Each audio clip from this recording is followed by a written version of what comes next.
Hello everybody, welcome to my channel. कैसे हो तुम सब लोग? तो आज का वीडियो बहुत ज्यादा इंपॉर्टेंट होगा उन लोगों के लिए जो क्लैट 2025 अटेम्प्ट कर रहे हैं। तो दो लोगों पे मेरा फोकस है, दो टाइप के एस्पिरेंट्स पे। एक तो जो क्लैट 2025 का जो पेपर लिख रहे हैं उनके लिए तो है ही। अपार्ट फ्रॉम दोज एस्पिरेंट्स जो सीयूईटी के लिए प्रिपेयर कर रहे हैं, जो अपकमिंग सीयूईटी होने वाला है उसके लिए जो प्रिपेयर कर रहे हैं, यानी कि जो सीयूईटी 2025 रहने वाला है, तो उनके लिए भी बहुत ज्यादा इम्पोर्टेंट होगा ये वीडियो। एंड तक देखना, क्योंकि इस वीडियो के अंदर हम दो पैसेजेस डील करेंगे, डिस्कस करेंगे और समझेंगे कि भाई पैसेजेस को अटेम्प्ट कैसे करना होता है, सही स्ट्रैटेजी क्या है, कम टाइम में कैसे अटेम्प्ट करना है, और एक्यूरेट सी जो है वो कितनी ज्यादा इंपॉर्टेंट होती है। क्योंकि देखो, कॉम्प्रिहेंशन ऐसा होता है ना कि तुम्हें पहले कुछ रट के नहीं जाना है या कुछ एक सेट प्रोटोकॉल या सेट स्टैंडर्ड प्रोसीजर नहीं आंसर करने का। तो इसलिए ये सारी चीजें जरूरी है। और जितना तुम प्रैक्टिस करोगे ना उतनी ही चीजें तुम्हें आएगी। तो अगर तुम्हें लगे कि ऐसे वीडियोस मुझे और डालने चाहिए, तुम कमेंट सेक्शन में जरूर डाल सकते हो। मैं क्लैट वालों की अगर बात करूं तो भाई तुम्हें पता है कि तुम्हारा पूरा पेपर कॉम्प्रिहेंशन ही है मेजरली। जीके भी है, क्वांट भी है, पर जितना वेटेज कॉम्प्रिहेंशन का है, अगर तुम कॉम्प्रिहेंशन कर लेते हो और तुम्हारा जीके और क्वांट इतना अच्छा नहीं है तो भी तुम्हारा पेपर निकल जाएगा। ये मुझसे लिखवा के ले लो, ये आराम से हो जाता है। बट कॉम्प्रिहेंशन को इतना स्ट्रॉन्ग बनाओ कि तुम्हारी जो वीकनेसेस हैं उसको वो ओवर पावर कर ले। ठीक है? तो अगेन ये नहीं कह रही हूँ कि बाकी सेक्शंस के लिए तैयारी नहीं करनी है, उनके लिए भी करनी है। और तुम्हें अगर डिटेल स्ट्रैटेजी वगैरह देखनी है तो उससे रिलेटेड वीडियोस भी मैं अपने चैनल पे डाल चुकी हूँ। देखो समझो क्या है क्लैट, कैसे प्रिपेयर करना है। और अब देखो, सिर्फ एक महीना बचा है, अप्रोक्सीमेटली 1 मंथ बचा है क्लैट को। अच्छे से तैयारी कर लो, पढ़ाई कर लो, काम आएगा। ठीक है? तो ये तो रही क्लैट वालों की बात। और सीयूटी वालों के लिए मैं इसलिए कह रही हूँ क्योंकि भाई मैंने खुद देखा है 2023, 2024 और 2025 का थोड़ा थोड़ा लेवल इंक्रीज ही होगा। और ये बातों मैं बहुत अच्छे से बता सकती हूँ कि जो क्लैट लेवल के पैसेजेस हैं, अगर तुमने उनको अच्छे से एस कर लिया तो तुम सीयूटी लेवल के आराम से कर सकते हो। मैं ऐसा क्यों कह रही हूँ? क्योंकि देखो, मैंने भी 2 बार क्लैट लिखा है, 2 बार क्लियर किया है। वो थोड़ी अलग कहानी है, अगर तुम्हें जानना हो तो उस पे भी मैंने वीडियो डाल रखा है, उसको जरूर देख लेना। तो मुझे अच्छे से पता है कि मैंने कोई प्रेपरेशन नहीं करी थी इंग्लिश के अंदर। जो मेरी क्लैट की प्रेपरेशन थी वही मेरे सीवीटी में 100% स्कोर करने में काम आई है। तो ये तो बहुत क्लियर रखना दिमाग में कि क्लैट का लेवल पैसेजेस में, क्योंकि अगेन वो एक उसी से ओरिएंटेड इकलौता एक ही पेपर होता है क्लैट का, मतलब ऑपोजिट टू सीवीटी जिसमें बहुत सारे पेपर्स लिखने होते हैं। तो उनका मतलब पेपर का लेवल है कॉम्प्रिहेंशन का, वो ज्यादा होता है। तो अगर तुम क्लैट वाले कर सकते हो तो तुम सीयूटी वाले भी कर लोगे। मैं अभी इसलिए बोल रही हूँ कि तुम्हें थोड़े हाई लेवल के पैसेजेस देखने चाहिए सीयूटी वालों को, क्योंकि भाई जब एंड में आएगा ना, एंड में तुम सीयूटी ओरिएंटेड पैसेजेस ही मैं करवाऊंगी और तुम्हें वही करने को बोलूंगी। पर अभी काफी टाइम है तुम्हारे पास, तो तुम कोशिश करा करो कि थोड़ा एक लेवल ऊपर का पढ़ लो। भाई अभी टाइम है, तुम पढ़ सकते हो ट्वेल्थ का। भाई ये तो रीजन मत देना कि ट्वेल्थ की बहुत पढ़ाई होती है। ट्वेल्थ की ऐसी कोई खास पढ़ाई नहीं है कि तुम्हें पूरी रात पूरा दिन पढ़ना पड़ रहा हो। तो अगर थोड़ा थोड़ा भी प्रैक्टिस कर लोगे ना सीयूटी के लिए, मैं बता रही हूँ बाकी सारे सब्जेक्ट्स हो जाएंगे सीयूटी के अंदर। इंग्लिश तुम्हें अटका देगा और वही डिफरेंस क्रिएट करेगा रैंक्स में, और वही डिफरेंस आएगा तुम्हारी कॉलेजेस में, और तुम्हारा करियर भी वही चीज डिसाइड करेगी। तो ध्यान रखना। तो इसलिए मेरा रिकमेंडेशन ये है कि थोड़ा हाई लेवल की पढ़ाई कर लो अभी इस स्टेज पर, इस मोमेंट पे। फिर बाद में तो उसी टाइप के बेस्ट पैसेजेस करना। और मैं भी खुद भी तुम्हें उसी टाइप के पैसेजेस करवाऊंगी। तो उसकी चिंता मत करो कि हम क्यों क्लैट लेवल का पढ़े और हम क्यों सीवीटी लेवल का ना पढ़े। तो चलो, ये तो मैंने थोड़ा सा समझा दिया कि ये किसको देखना चाहिए। और 2 पैसेजेस हम कवर करेंगे तो एंड तक देखना। ठीक है? चलो स्टार्ट करते हैं। तो सबसे पहले क्वेश्चन ये है कि हमें पहले क्वेश्चंस पढ़ने चाहिए या फिर हमें जो है पैसेज सॉल्व करना चाहिए। तो हमेशा मैं यही बोलती हूँ कि क्वेश्चंस पढ़ लो एक बार। क्वेश्चंस पढ़ने, आंसर्स नहीं पढ़ने। ठीक है? मतलब आंसर्स नहीं, ऑप्शंस नहीं पढ़ने। According to the passage which of the following is or are of paramount importance under the SDGs. ठीक है? इंपॉर्टेंस है, इसे हाईलाइट कर दिया। With reference to the passage the following assumptions have been made. assumption पूछा है, and में देखेंगे इसके ऑप्शंस। एसेंशियल मैसेज पूछा है। ठीक है? तो ये 3 क्वेश्चंस हैं एक हमारे पैसेज। तो चलो The Sustainable Development Goals were adopted by all the United Nations member states, including India, in 2015 as a universal call to action to end poverty, protect the planet, and ensure that all people enjoy peace and prosperity by 2030. ठीक है, किसने करा था, कब करा था, इसको highlight कर दो फटाफट से. SDGs are a set of 17 interrelated global goals, further subdivided into 169 targets. 17 goals, 169 targets. आगे बढ़ो.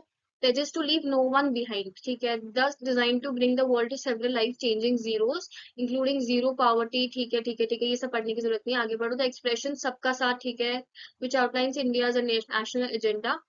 ठीक है, और इंडिया की कमिटमेंट दिखाता है. तो बस ये इतना इंपॉर्टेंट है, बाकी कुछ नहीं है. India's premier think tank has been entrusted the task of coordinating the SDGs and mapping the schemes supporting ministries for each target.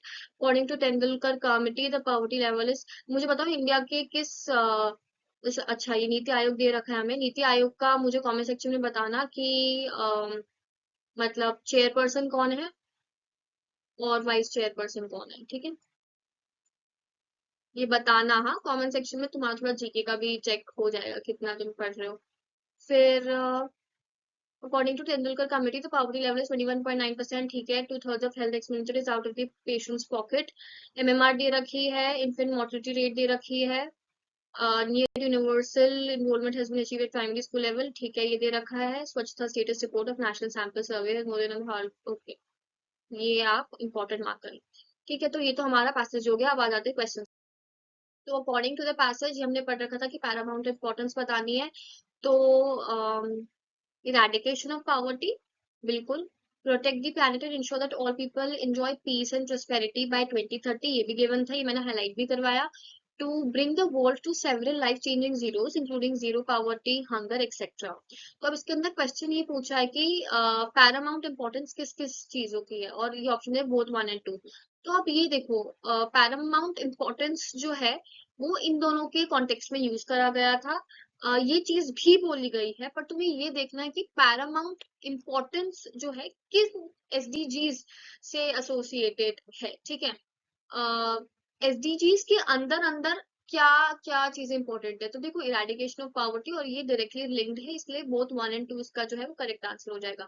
देखो, तो बहुत ये भी मतलब होता है ना, लोगों में ये भी हो सकता है कि थर्ड वाला आंसर क्यों नहीं है भाई.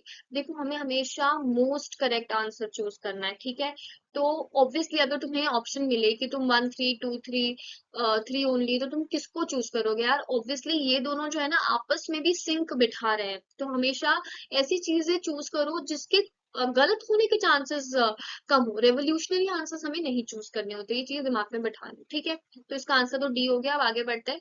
With reference to the passage the following assumptions have been made. Development with all and for all. ठीक है, बिल्कुल. SDGs is tasked to ensure 100% enrollment of children in schools.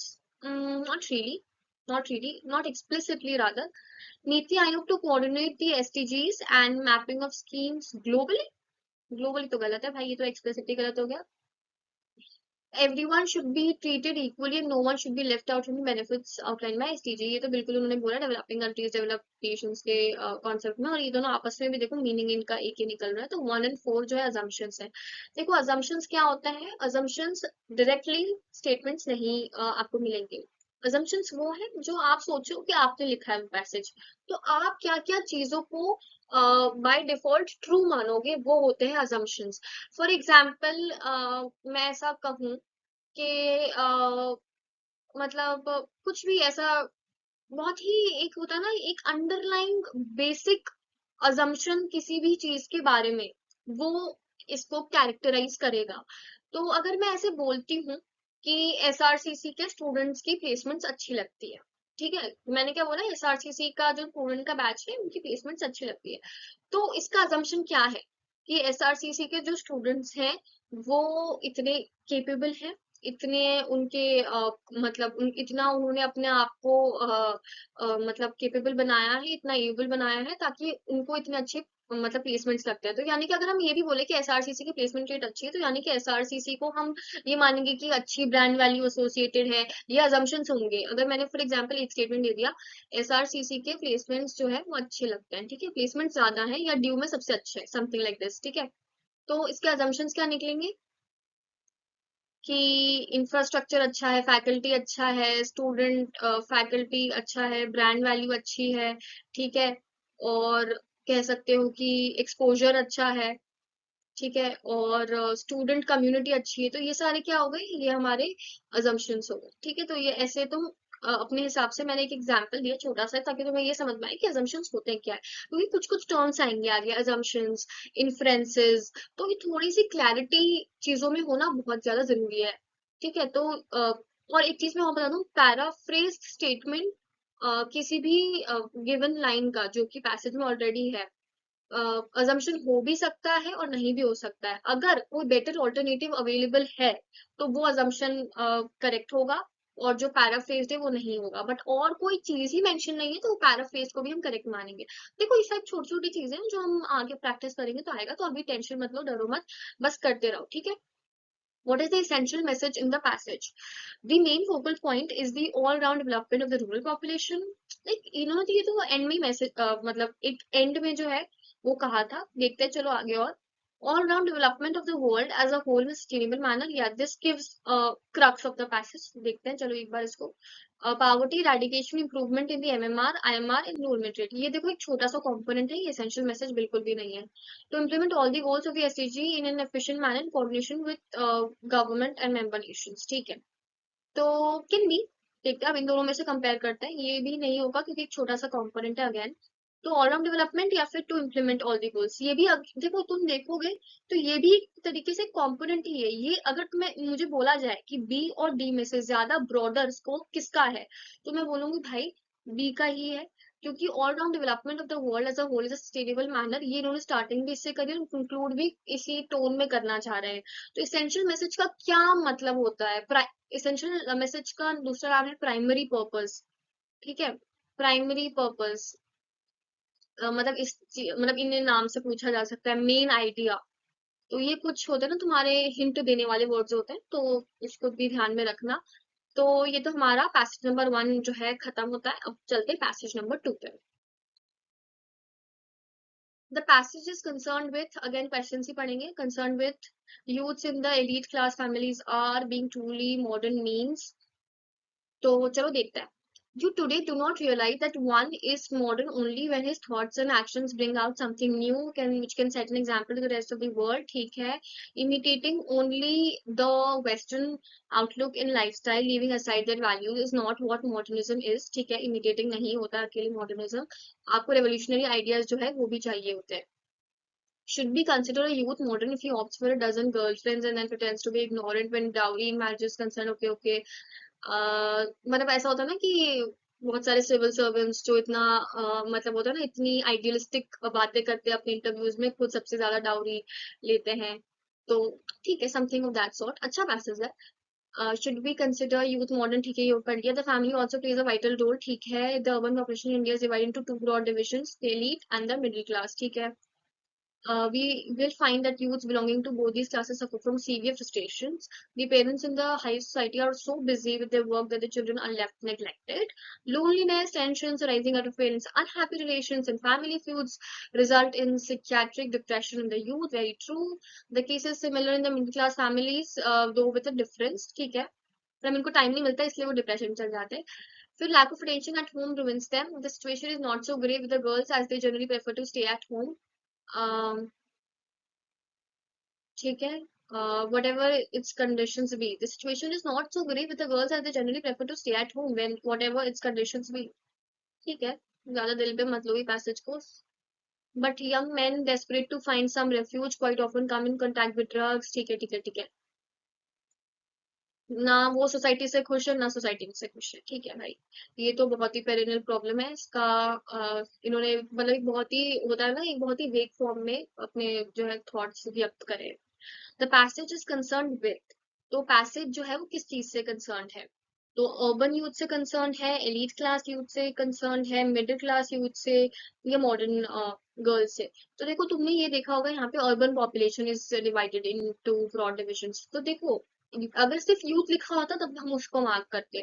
तो मिडिल क्लास यूथ और elite class youth तो urban youth का ही part था, और उन्होंने छोटा सा रेफरेंस दिया मॉडल गर्ल्स का।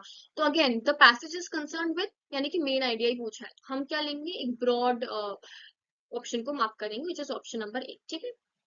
Youth in the elite class families are, elite class families में जो यूथ है वो कैसी होती है? Lonely and depressed, desperate for revenge, नहीं ये तो कहाँ है? प्रोन टू ड्रग एडिक्शन, ठीक है कह सकते हैं, एक बार रखते हैं इसको भी। एंग्री एंड डिफाइंट, एंग्री कहाँ मेंशन्ड है? लोनलीनेस दे रखा है, एंग्री नहीं दे रखा ना, एंग्री इज एक्सट्रीम इमोशन, इसका मेंशन जरूरी है इसको मार्क करने के लिए। तो lonely and depress I think better option है। प्रोन टू ड्रग एडिक्शन तो मतलब एलीट क्लास फैमिलीज पूछा है, और एक तरीके से ना but young man desperate to find some refuge, तो मतलब यंग यूथ की ही बात कर रही है कि यूथ जो है प्रोन टू ड्रग एडिक्शन है, whether they belong from N elite class family या फिर कोई मिडिल क्लास फैमिली, मतलब ड्रग्स से तो दोनों ही एडिक्शन है। तो अगर सिर्फ मुझे एलीट क्लास का बोला है तो मैं बोलूंगी लोनली से बेटर वर्ड है ही नहीं, तो लोनली एंड डिप्रेस जो है इसका करेक्ट आंसर हो जाएगा। ठीक है। Being truly modern means, truly modern से क्या इसका मतलब होता है? इमिटेटिंग द वेस्ट, नहीं ये तो उन्होंने पहली लाइन में मना कर दिया कि भाई ये सब मॉडर्न होना नहीं है। Opting for a dozen girlfriend, बिल्कुल भी नहीं। एक्सेप्टिंग डाउरी इन मैरिज, बिल्कुल भी नहीं। डूइंग समथिंग एग्जेम्पलरी, बिल्कुल। तो इसमें तो मेरे को मुझे नहीं लगता मुझे एक्सप्लेनेशन भी देना चाहिए। तो इस तरीके से जो है अपना ये कंप्लीट हो गया है दोनों पैसेजेस। देखो मैंने ना सिर्फ दोनों पैसेजेस, दो ही पैसेजेस लिए हैं, क्योंकि मुझे ऐसा लगा कि एक साथ जब मैं बहुत ज्यादा बोलती हूँ ना तो शायद उतनी अच्छे से चीजें कन्वे नहीं हो पाती, तो मैंने सोचा कि छोटे छोटे हम वीडियोस बनाएंगे, उसमें ज्यादा कंटेंट कवर करने की कोशिश करेंगे। तो अगर तुम्हें वीडियो अच्छा लगा हो, यूजफुल लगा हो, दोनों क्लैट एस्पिरेंट्स को भी और सीयूटी एस्पिरेंट्स को, तो कमेंट सेक्शन में जरूर बताना क्या इंप्रूवमेंट करना है, वो भी बताओगे। और ऐसे और वीडियोस चाहिए, मेरा एक्सप्लेनेशन तुम्हें सेंस बनाता हुआ दिख रहा है, कुछ हेल्प हो रही है पैसेजेस में, तो जरूर बताना। ठीक है। तो आज की वीडियो के लिए बस इतना ही। अगर वीडियो अच्छा लगा हो तो लाइक करना, चैनल को सब्सक्राइब करना। ठीक है, तो मिलते हैं नेक्स्ट वीडियो में। Bye bye.